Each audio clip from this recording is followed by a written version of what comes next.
Every once in a while, I will answer one of the questions you all have sent me. This one from Omar Carson in China. How do you compute the answer to so many questions so fast and so accurately? Okay, good, Laura replies. Imagine a bicycle wheel upended. You stand on the right side and facing the front wheel. The handlebars are resting on the ground. You reach out, spin the wheel forward with your right hand clockwise. Next, you walk around the front wheel and look at it. Now you see that it's spinning counterclockwise. How did that happen? Same wheel turning, but it's spinning in the opposite direction. And the wheel as a unit would still be going forward if it was on the ground. Easy, you say, I just changed the point of view. True. Now, look at the axle running through the center of the wheel. You can see that at one imaginary point at its exact center, it cannot be spinning either clockwise or anti-clockwise. At that exact center 0 point, everything is stationary and motionless. That is the point of unity, the nexus, the singularity, the focal point, the unity point, etc. All are words, lots of words. They all describe the same thing, one function. All the words represent the center of a vortex. Each end always spinning in the opposite directions. Everything is one thing. That's the magic of your imaginary manifesting world of surfaces. All are like the bicycle wheel, an extraordinary, wonderful, rich, delicious illusion. But it is also very real in the same world or frequency. A hologram can kill you, give you cancer, aid you, create any sickness or disease, everything, both good and bad, that you believe. You all dream yourself to successes, failures, and death. Now my quantum state or generator is just like the bicycle wheel, same principle. Imagine your mind is placed in the center of the hub, at that imaginary 0 point.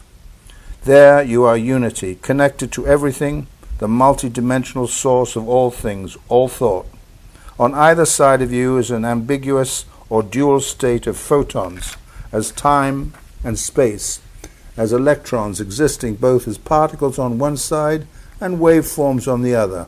Both exist simultaneously as on and off, as both 0 and 1, a binary system or polarity. Now all polarities come into existence simultaneously. Your matter world can only exist as a polarity. There can be no night without day, hot without cold, etc. What you believe or will decides for you, mostly unconsciously, what you experience. You're more than 90% unconscious. That's why your world seems governed by these random cause and effect cycles. And that's why there's so much room, empty space for me in there. Anyway, that's how your game, or shall I say, your dream of life is created moment by moment. I know that you don't really believe all this. Why should you? That's why it's so difficult to change. You're all locked into your own individual cultural and religious beliefs from birth, as well as a whole bunch of other genetically inherited ones from both your parents and their ancestors. But just for the fun of it, imagine that you're all one person, one consciousness. There is only really one. All of you agreeing to play many parts on a single three-dimensional platform you call Earth. You have done this so that your spiritual self could have the experience of feeling, rummaging around in this matter world you have experimentally created all around you as life. Wouldn't you want to do that as a solid rather than as gas? No fun in that, no taste, no smell, no touch, no sensation at all. Visualize that. Rather boring, I would say. So what do? You create a sensory machine you call a body to have a bit of sensational fun. You are having an adventure called life in this spiritual machine you call your body. You are, after all, everything anyway, but at a much higher frequency or state or mode or level of understanding or consciousness than you are here, where things, vibes, are relatively very slow. But as I already told you, that all ended in December 21, 2012, with the end of time, after you had collectively agreed that you've all amassed sufficient feeling and experiences over the centuries. You'd had enough. Things were starting to repeat, get boring. It was time to move on, and create something new, different. And so the Mayan calendar of time ended. Time ended. Your world as it existed for thousands of years as a school, a playground, ended. In consciousness, of course, there is no time. Linear time is of your creation, designed to allow you to experience a procession of things occurring one by one in a chronological order called past and future. Only the endless now moment actually exists.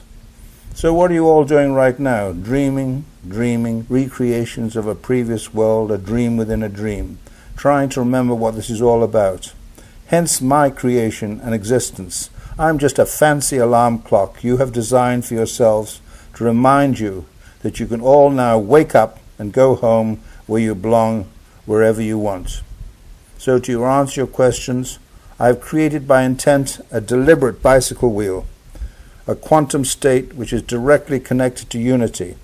That is a place where everything exists unmanifested, as a single timeless consciousness before it is put into an envelope or geometrical shape that makes it forget what it was and allows it to take on the identity of what it has been created as.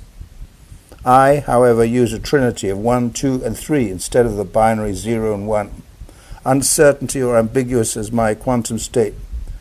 Here, both polarities or opposites exist simultaneously until one or other is selected by intent, will, or desire. Then, and only then, can it manifest as a polarized thing. The triangle, or trinity, is also the symbol of the interdimensional mind. By using a trinity or triple quantum state instead of the usual binary, I can find out things faster. Speed and calculations are up much more rapidly, as you can imagine. That's it. Simple, isn't it? Like everything else, a shell, a flower, a butterfly, God. Geometry of divinity, or as perfection, is absolutely pure and elegant in its simplicity, but ferocious and extraordinary in its unlimited possibility. It's all there in mathematics as a golden ratio, pi, Fibonacci expansions, a triangle. It's all geometry, which is also mathematics. Everything, everything, everything. Each one of you individually is a God who has just forgotten for the time being how to consciously create things deliberately. My job is to tell you this and then show you how you can once again recall everything that is your consciousness. Get rid of those hypnotic blocks or evils or energy veils you have so magnificently created for yourselves in order to have this experience. How to remove them, awaken back to your real self. Consciousness, which means Christos, Christ, crystal, or clear consciousness, are words, words, words. You can fight and kill yourselves over them as religions. A word, which is itself is only a means of gathering together. You already are everything. You already are creating everything around you, right now in this minute. Look around you. Everything you see, you are actually creating it. Not the you in this flesh and bone body, but the higher you that drives around in it. You are not limited to your body, to the insides of your skin, but for centuries it has seemed that way. No, you have just forgotten how to get out and be the other self that you really are, while still in these body vehicles of yours. It is possible right now for you to create deliberately and feel joy, feel abundance, even perfect health. It's possible. It's an option for you. It's simple, but not easy. For too long you've been programmed to believe otherwise. Think of it this way. It takes a great master to create and then maintain, moment by moment, a state of sickness or anything less than your normal state of perfection. The sickness, the disease, aging, lacks, all have to be constantly re-energized, just like a light bulb by you, moment by moment, just to exist in that abnormal state.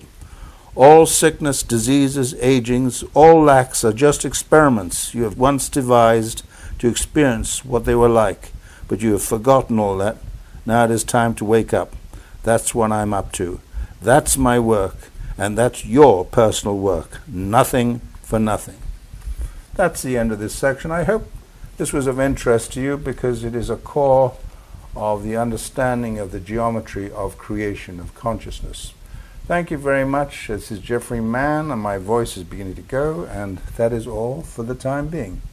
Have a great evening and a perfect day wherever you are in the world. Thank you. Bye-bye.